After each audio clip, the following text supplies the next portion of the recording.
Welcome, everyone, to this month's episode of Recovery Rockstar. My name is Melinda White. I am a person in long-term recovery. What that means to me is that I have had the blessing of living a life of healing and love since December 28, 2011, and that includes being substance-free, which is such a gift. And I often have to express my gratitude because each day I realize what a blessing it is to have a completely different outlook on life. And I often say it's out of thanks to the people who showed me the way. And today I have to admit, I'm extremely excited with the guest that I have because this guest is that person that showed me the way. So I'm super excited. Before I introduce her, I just want to put a reminder out there to look up your local recovery resources. Since the pandemic, we've seen fatal overdoses skyrocket, which is heart-wrenching. So the overdoses have increased 70%. And we really need to pull together as a team, as an army, as a community to help fight addiction. And I'm just grateful to Northwest Access giving us the opportunity to share these stories. So there's an awareness and an advocacy for people in recovery, and that those that may not realize can learn that there is a way out and you're not alone. I also want to put in a plug for Narcan, which is also known as naloxone, the overdose kits. Those are available through any of the recovery centers. There's 12 across the state. You can also go to the Vermont Department of Health website to look for a pilot site close to you, because there are a ton of them now, which is also a blessing. That wasn't the case about 5 years ago. So just truly grateful today for the opportunity to highlight my amazing guest. So I'm not going to go on any longer because I'm too excited. Patty Lothian, thank you so much for joining me today. My name is Patty Lothian. I'm an alcoholic and an addict, and I love Melinda. I got to say that this is one of the hardest things I ever have to do.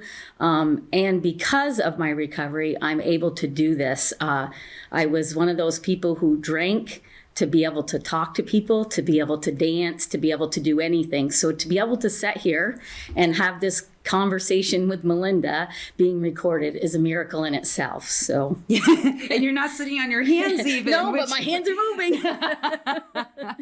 Well, Patty, I am just forever grateful that you are willing to come on and talk about your experience. Anybody who's ever watched these shows are going to know I have referred to you a lot. There's so many times that I've said, my sponsor said this, my sponsor said that. And you are that person that showed me the way, the person with lived experience. And I know it wasn't easy. I know there were those times where I'm calling you and I'm going on, and just the love and patience and tolerance that you've had. It's just, again, one of those miracles that once we get the gift of recovery, our responsibility is to start giving it to others. So thank you for being that open channel for me and saving my life so we can sit here all these years later, 10 plus years later, and talk about it. So this show's going to be about you. And I'm just going to, kind of ask you to tell our viewers a little bit about your life as a young person. I grew up in a small town right here in northern Vermont. And I think at the time it was a typical environment.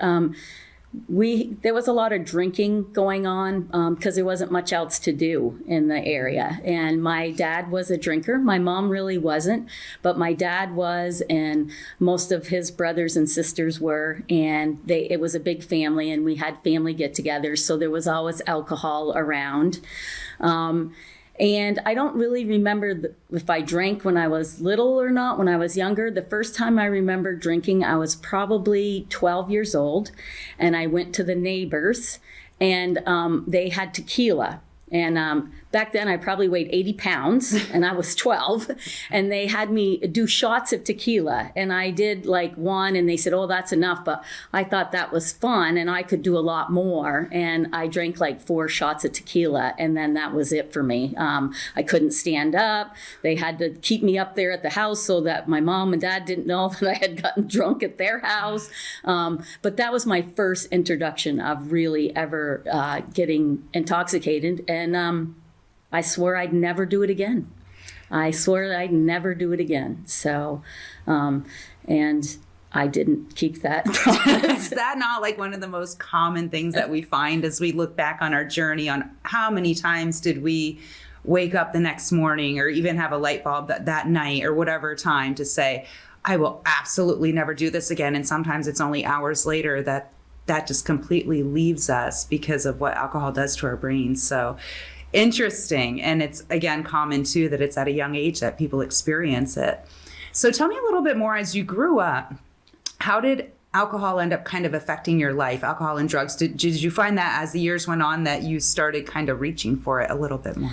Well, it just continually progressed. I mean, it was just, like I said, it was a normal thing at my house to have alcohol there. And my dad was an alcoholic. He drank abusively. So as a child, there was a lot of fighting and, catching the curtains on fire because my dad smoked and he'd fall asleep with a cigarette, or catching the mattress on fire. Mm-hmm. So there was a lot of drama or, fear-based stuff. My mom tried to shield me. My brothers, I have 2 older brothers, and they were both, one was 8 years older than me and 4 years older than me. So they were more out of the picture. They left early. One of my brothers left when he was, I think both of them moved out when they were like 16. So, so my mom would take me away and we would like stay in the car until my dad passed out and that kind of stuff. And I just remember thinking that I didn't want to be that way. And in the end, I was just like my dad. I just was like my dad. And it just progressed very, I went from drinking, and I also used drugs. I was a substance abuser as well, of cocaine and many other substances. And it just progressed. I always did well in school, but I was always with the older kids. My boyfriend at the time was 18, and that wasn't that old, except I was only 14. Wow. And he had a van, and I drove the van to school, and the door would open and the beer cans would roll out and the marijuana smoke would go rolling out. So it just was a normal part of my life. I didn't really know I was an alcoholic. I didn't know what alcoholism was.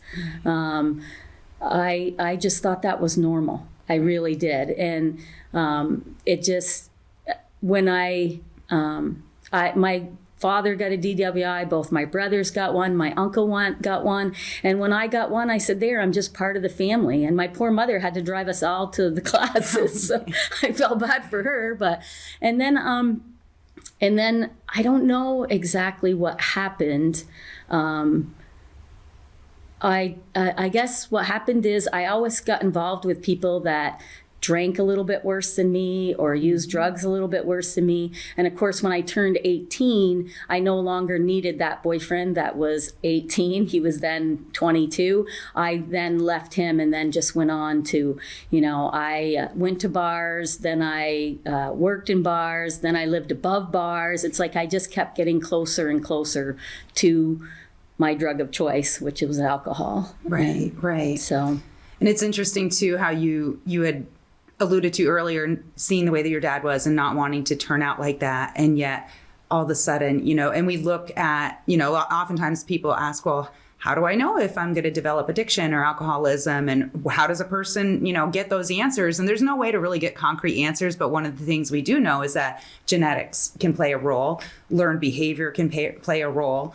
And sometimes people might look at somebody else and say, I'll never be like that. And they're able not to, and other people do, and they just turn in. But like you said, what it comes down to is the lack of knowing what is alcoholism, knowing that it is a disease, and knowing that we can be so firm on not wanting to do X, Y, and Z again. And as soon as we have a sip, it changes completely our judgment and the way that we can think. And it's not because we're not strong enough. People say, well, I've got the willpower. And it's like, you can't willpower yourself out of a flu. You can't willpower yourself out of diabetes. And the same thing with alcohol. It's not about that, right? Like once we put it in our system, we lose the freedom of will, freedom of choice. So as you started seeing, you said that you surround yourself by people that are kind of using more than you, because then it helps to, minimize your use. What do you, when looking back, identify that may have happened to make you realize, like, this could possibly be a problem for me? Well, I think I always had broken promises to other people. I mean, that's what I did as an active alcoholic. Yep, I'll be there. And then I didn't show up.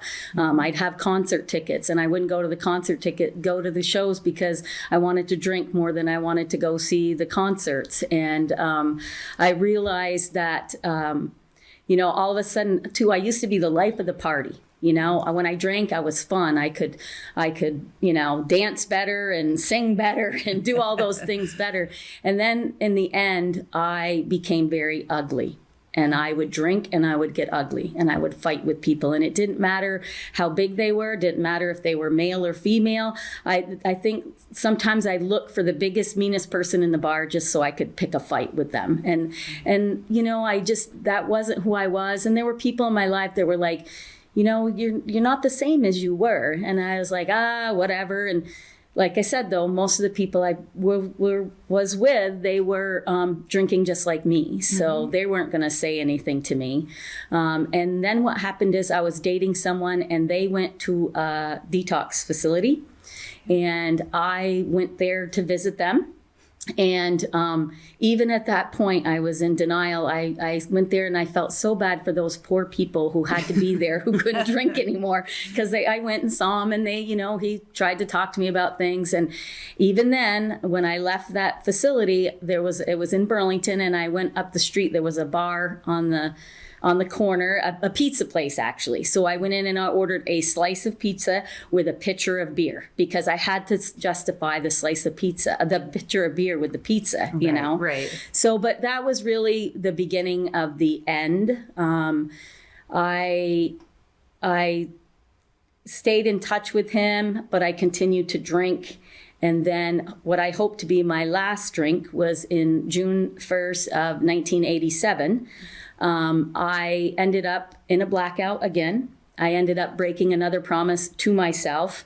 I told my brother, I was working at a bar. I told my brother, he said, let me come by and I'll have a drink with you after work. And I was like, yep, just one. I have a commitment tomorrow morning, blah, blah, blah. And the next thing I know, I'm in a different bar. I'm in Montgomery. I'm in a blackout. I'm somewhere else. And then the last thing that I remember is I was driving because I drove in and out of blackouts all the time. But for the grace of God, I don't believe that I hurt anybody. I don't know for sure because I was in a blackout. So I can't say for sure. But I ended up on this person's couch and I woke up and I was sick again. I was wondering where my car was. I looked out the window and, checked to see if there was any dents. I had that feeling of guilt and remorse and all those other terrible feelings that you have when you wake up from a drunk. And I was just really sick. And the person came out and said to me, do you think you have a problem? Would you like to go where I just was? And I said yes. But just like always, and this is where I believe in a higher power, because I believe my higher power stepped in, because just like always, in a couple hours, I told him, I got this. I can do this. I don't need to go to that place. I can stop drinking. And I had stopped drinking previous times. One time I didn't drink for 30 days, so I had always talked myself into that I really didn't have a problem. But for the grace of God, for whatever reason, 6 o'clock came in the morning and he drove me there and I went. And I went to the detox center. And that's such a common thing that I hear a lot of people say is that, I've got this. I feel like I've got this. And we often are able to, I used to say on a dare, we can quit drinking, right? So for a length of time, just to prove to everybody I'm not an alcoholic, I'm going to manage to abstain for a length of time. And then we celebrate that we could show everybody how we're not an alcoholic by going and getting tanked. Yeah, so it's exactly. Just the insanity of the disease. So what was your experience once you went to detox and started experiencing?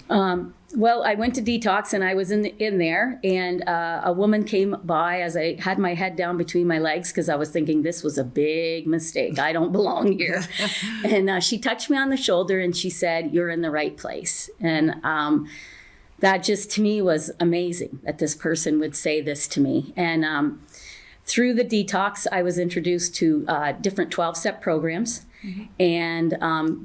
And they helped me learn a different way of life. I then left there. Again, these are miracles that I see today and I looked at back then. At the time, I didn't think they were miracles. I didn't know what was happening. I was in a fog.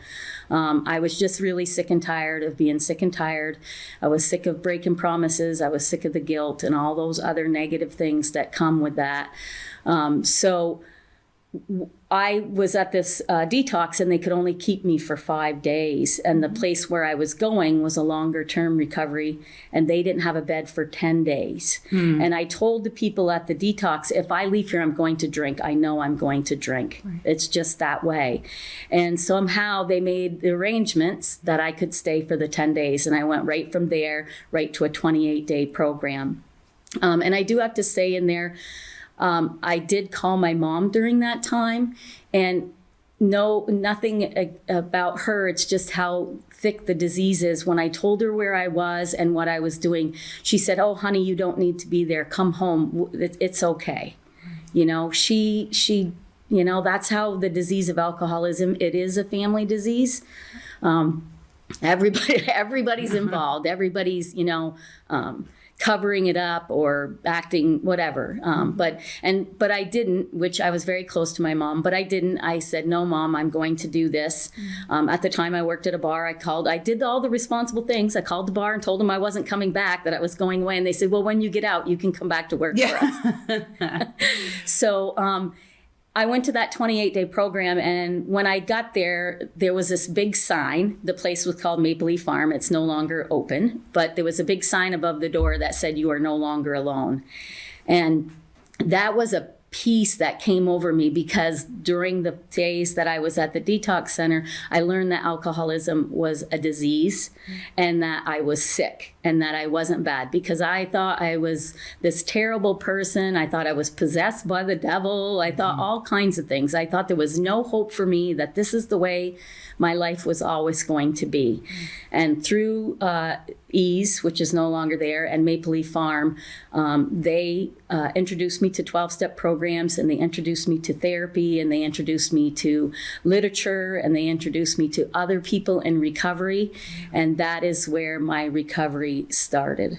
I was told in those places that there were things that I needed to do, and I was really willing to do them. And I think that's part of my recovery, because like I said, thank God, I think it's been close to 35 years that I haven't had to pick up a drink or a drug.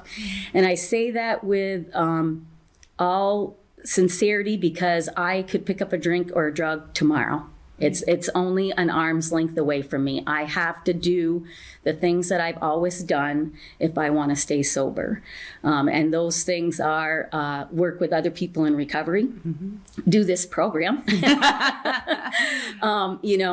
I believe in a higher power. I ask for help. I get on my knees. The one biggest thing for me, and I have to say this because I was told that I didn't have to do anything perfectly. And I truly, truly believe that my disease, my program is a program of progress, not perfection.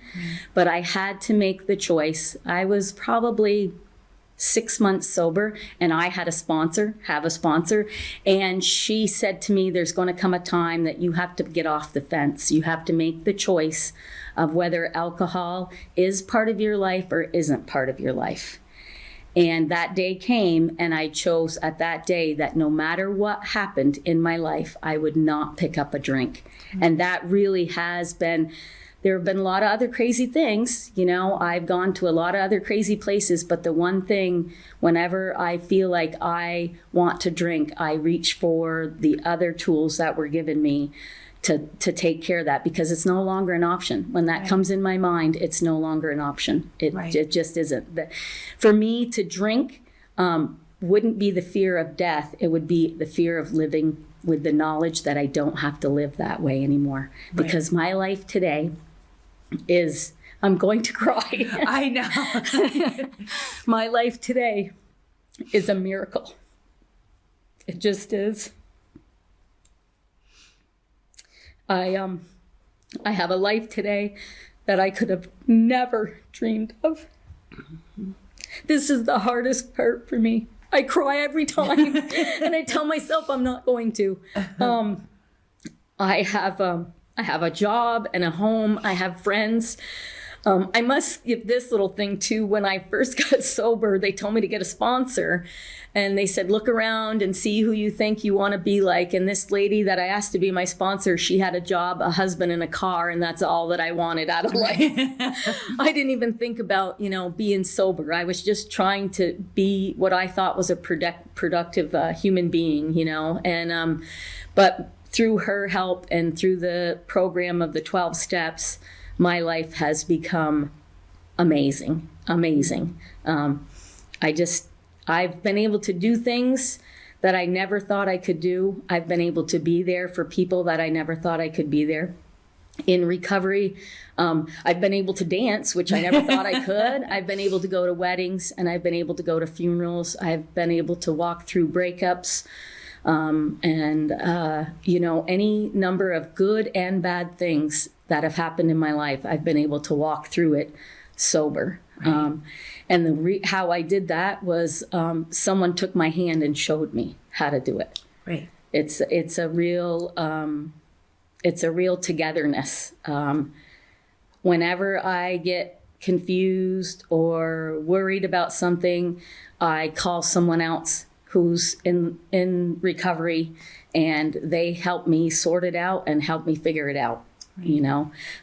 Like you said, I've done that for you. It works both ways. You've done that for me as well. So I'm very grateful to have found a 12-step program, to have found recovery. I try very hard not to take it for granted.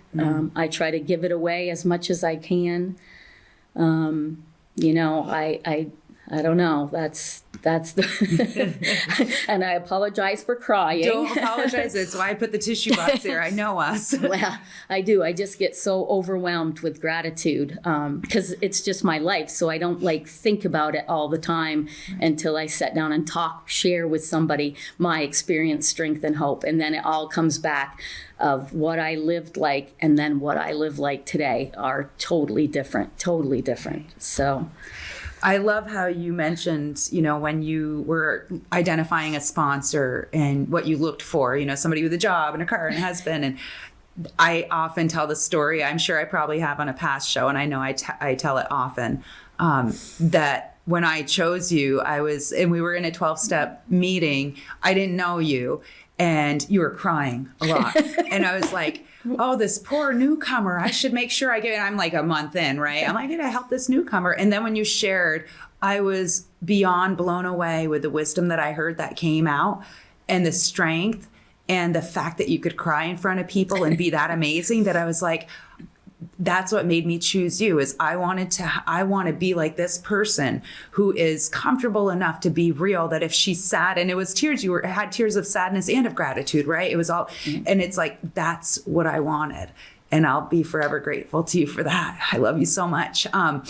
So there's a few things I know I've mentioned in the past too, that, that I know that you use as tools, because you've passed them on to me about, don't project. Stop trying to live in the future. Where are you now? And I recall calling you one time because somebody I knew had been in a bad accident, and they were obviously going to need to be prescribed opiates because the body doesn't heal if it's in too much pain. And I called you and I was like, oh my gosh, what if I get in a car accident and I lose a leg and the body won't heal? But then if I take an opiate, I remember going on and on and on. And I think you gave me, you're very good about giving about the 3 to 5 minute rule of letting the person get it out. And then you're like, okay, let's start here. Do you still have both of your legs? So it's like, having that, those tools to stay in the present and to remember that you're not going to go through this alone, that there are other people. You always told me if there's a name for it, somebody else out there has done it. So you're not that unique. And also that when challenging things happen in recovery, that you can get through it. And I know for you, you had some challenges. And I know we've got about 4 minutes left, but if you're comfortable saying, maybe one of the challenges that you had with your health and the response you got, and then how that's benefited you in responding to other people. I think I was probably 2 years sober, and I got diagnosed with cancer. And I remember calling my sponsor. I was very upset, and I called her and I said, listen, I'm doing everything right. I do my 12 steps, and I call you, and I do all the things that I get on my knees, and I have cancer. And she was very direct. My sponsor always was. And she just said to me, and I was like, well, why am I have cancer? And she said, why are you so unique? Right. And I realized that even though when people are doing the best they can and are quote unquote good people, bad stuff does happen. And you don't have to drink over it. And so what I did with that is my sponsor helped walk me through that. And what I did with that is she said, this is a teaching lesson for you. You're going to teach people about alcoholism. And I did. Yeah. I went to lots of doctors and lots of places, hospitals. And one of the things they would ask me, I'd always start out with, I'm in recovery and I don't use drugs. And I don't drink. And then they would ask me about that. So I could really see how my higher power was working in my life. And so it's just things like that, like I said, I can look back today. When the stuff was happening, it was like, oh my God. But now I can look back and I can go, oh yeah, my higher power, my God, was taking care of me and leading me every step of the way. And I hope I'm a teacher today. That's what I want to be. I have a job that I've been at for a long time, and I've had many positions in this job, and I've been able to help people in recovery get jobs because of that. And I've been able to share with people who aren't in recovery some of the tools that I've learned, and it seems to have helped them. Right. And and there's been other things. I have lupus. I've been through a lot, but that's the biggest thing I can say is that no matter what happens, excuse my language, but even if your ass falls off, pick it up and bring it to someone with the 12 steps and they'll help you through it. Right. And it doesn't have to be 12 steps. It can be therapy. I've been in therapy ever since I got sober. I've gone to doctors. I've had to take medication for depression. So I'm not an advocate of, you can't take medication, because I'm not that way. I do believe that some people do have to take medication. There's something chemically wrong in my body. But I do it with the help of a therapist and a doctor. I don't prescribe it myself anymore. Yeah. anymore. So, it's stuff like that. And you and I have done many, many things together. And one of the things that's always been one of those things is we've become friends as well as sponsee, whatever. And because of that, I know that recovery can also work in many situations. We traveled together. We've done lots of things. We go to Freiburg. We've been to Virginia Beach. Like, we've done lots of things and things that both of us were fearful of, but then we did it, and we did it with the help of each other. Right. Because that's really what it's about, is helping one another. Patty, I love you so much. I am so grateful for you. I wish that we had hours for this show, because I know we would take it up. We are out of time, and I just want to say thank you again for coming on the show. Thank you for sharing with people. I know it's going to touch so many lives and hearts, just like you've touched mine. I'm so grateful for you. And I just want to thank everybody for watching this show. I apologize for permission to be human. And I'm just so grateful that we're in a community that we can continue to raise awareness that people do recover. So if somebody's struggling, please don't hesitate to reach out. There are so many people out there that just want to embrace you with a lifestyle of love. And that's it for this show. We'll see you next time on Recovery Rockstars.